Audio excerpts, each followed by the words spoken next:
Hello Year 5, I'm back with chapter 9 called Sardines. It took longer to coax the raft back upstream.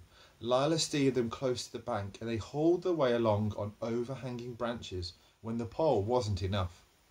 The branches hung low and all four were covered in ants and spider webs by the time they reached the home stretch of river, with fresh scratches on their hands. "It was here," said Con. "I recognised the way those vines wrapped around that branch." The branch stuck out conveniently over the river. It was perfectly placed to act as a mooring branch.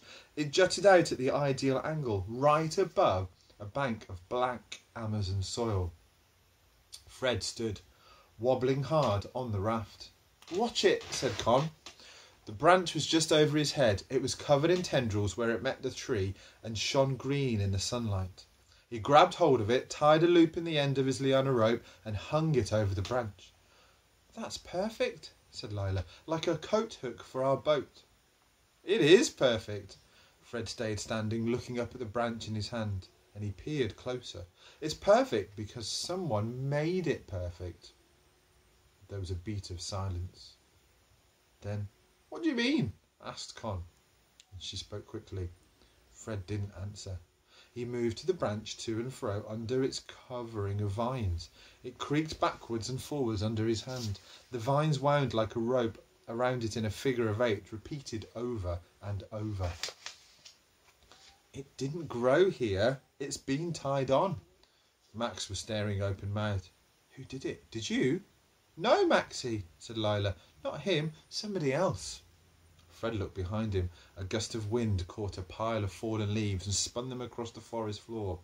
The back of his neck prickled. He reminded himself again that trees do not keep secrets. They walked back to the clearing in single file. Fred came last. He turned to look backwards at every step. The rustling in the bushes seemed to follow them. But it was just the wind, he told himself.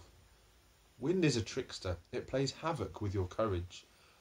The fire still had hot embers at its heart, and Fred lay down on his stomach in the grass and earth, blowing at it like a bellows, his chin inches from the fire. His eyes were red and smoky by the time it was rekindled, but the roar of it sent a wave of relief through his chest. The fire was the closest thing they had to a weapon, and its warmth felt like safety. Lila was arranging their shoes, which had been soaked on the raft in a circle around the ashes. "Can I see the thing you found in the water?" she asked. Fred held it out. Most of the writing was covered in rust, but he could see, written on its base, the ingredients. "Look at the bottom," he said. "It says, canned in Plymouth." Lila looked blank. "Plymouth is in England," said Fred, "down by the sea." "I didn't know you had fish in England," said Max. "Of course we have fish. What do you think we eat?" said Con. "Crumpets," said Max, "and cigars." "But if the tin comes from England," began Lila, "then it must have come with whoever made the camp," said Fred. "An explorer, maybe." "Who goes exploring with sardines?" asked Con. "People used to come out here with all sorts of things, pianos and china ornaments. Sardines seem normal in comparison," said Fred. He felt a hot surge rising in his chest. If the person who made the camp had been English, he might have been one of the explorers from the newspapers. Fred had read One of the Explorers Who Never Returned, Percy Fawcett, Simon Murphy, Christopher McLaren. "I had a book," said Fred, "about a man called Hiram Bingham. He was climbing and he came across a whole city built by the Incas. It wasn't exactly discovering because some of the Peruvians knew about it, but nobody else did. Can you imagine? It would be like suddenly finding the ruins of Birmingham in 1,000 years' time." Lila moved closer. Her eyes were set far apart in her face, eyes that could look full of many different things at once. Now they radiated curiosity. "I've heard about it. It's called Machu Picchu." "Yes, that's the name. Usually, though, the men just go missing." "Like us," said Max. "Sort of," said Fred. "Except usually it's because they're dead, which we're not." "Yet," said Con ominously. Fred ignored that. "And there was this man called Percy Fawcett. He was looking for a ruined city. He called it the City of Zed. And then, not that long ago, It was in 1925, I think. He just disappeared. And another man, Christopher McLaren, he went on an expedition to find out if Fawcett's dream was real. He was my favourite. He wrote letters about waking up to find maggots growing in the crook of his elbow. Oh, lovely, said Con. Did the maggots get him? Nobody knows. He sent a telegram and then he disappeared. Fred hesitated. I memorised it, actually. How does it go? Asked Lila. Fred cleared his throat. Just a line from this last outpost of civilization to advise you that I'm about to go out of communication. I'm well and fit, and there is every hope of a successful issue to the expedition, risky as it is in some ways. Con raised both eyebrows. He sounds fun. Newspapers want people to sound like that, as if they have very clean shoes, but I know he wasn't like that. The other men said he was the maddest and bravest of a mad, brave generation. Why did you memorise it, though? Fred blew on the fire again so they wouldn't see his face reddening. I just like the idea that there's still things that we don't know. At school, it's the same thing every day. I like that it might be all right to believe in large, mad, wild things. The journey on the raft had taken them up the whole morning, but still the afternoon stretched ahead of them, thick and green and vibrating with heat. We need more wood, said Fred.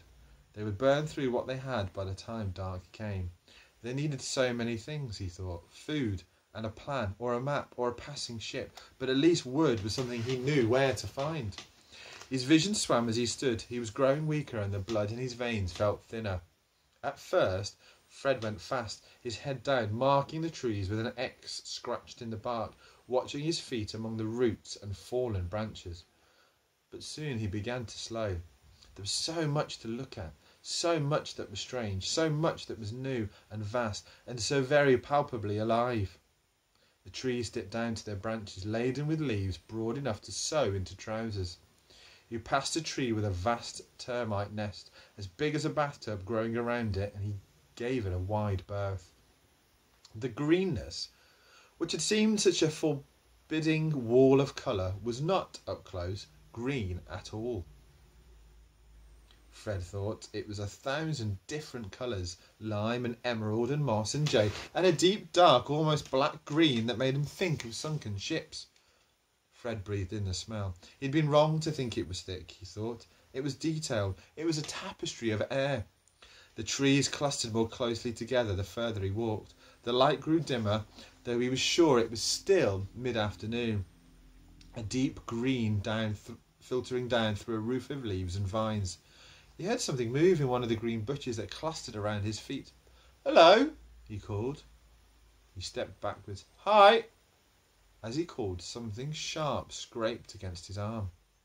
He jumped and leapt away, swearing, and felt his mouth fill with a taste of fear, bile and tin. But it wasn't a snake or even a spider. "Being stupid," muttered Fred. "It was just a bush." Or perhaps it wasn't even a bush. He leant closer. It was a clump of spiky fruit. "A pineapple," he whispered aloud. Fred felt his fingertips prickle, shot through with the spark of discovery. This, he thought, must be what Columbus had felt like. He reached out to pull the fruit from its throne of leaves, and then snatched his hand back, watching the blood swell from a serrated gash in his thumb. "Ah!" he whispered. He braced himself, wrenched up 5 of the biggest pineapples and set off at a run, a slight jolting run, checking every few trees for the X and doubling back 3 times. At last he burst through the trees at the edge of the clearing. He was met by a scream. "Get back!" Lila was standing in front of Max, one arm pushing him behind her, a stick pointing in the direction of Fred's throat. Con stood behind her, fists raised. "I bought some pineapples," panted Fred. Then slowly he took in the scene. He grinned. "Were you planning to kill me?" "We thought you were a wild animal," Con said, flushing deep red. "Call out next time you come charging straight at us." It was Max who saw the pineapples in his arms. He gave a roar of joy that shook the fire and sat down, his teeth bared ready. He held out both hands. "Mine, mine, mine," he said. Fred turned the pineapple in his hands, looking for a way in. Gingerly he bit into the side of the fruit. A spike got up his nose and another into his gum. but the juice was the most spectacular thing he'd ever tasted. It was sweet and warm, and it sparkled on his tongue. "It's amazing," he said. "It's like eating electricity." Con took a bite of hers. "It's more like waging a war than seems fair for dessert," she said. Fred used his nails to scrape away the skin and dug out a handful of flesh. He held it out to Max. "Here, you'll like it." Lila was bent over her fruit, her plats hanging over her lap. Now she looked up and grinned. "Are you sure you wouldn't like a flint?" she said. She cut into her pineapple one of the arrowhead flints and carved out rough palm-sized chunks, and she laid them out in a row. "Oh, that might be an improvement," said Fred. Somehow he had pineapple juice in his ear. Con laughed. Lila hacked the 5th pineapple into quarters. "For breakfast," she said, and she wrapped each piece in a large leaf and stacked them outside the den.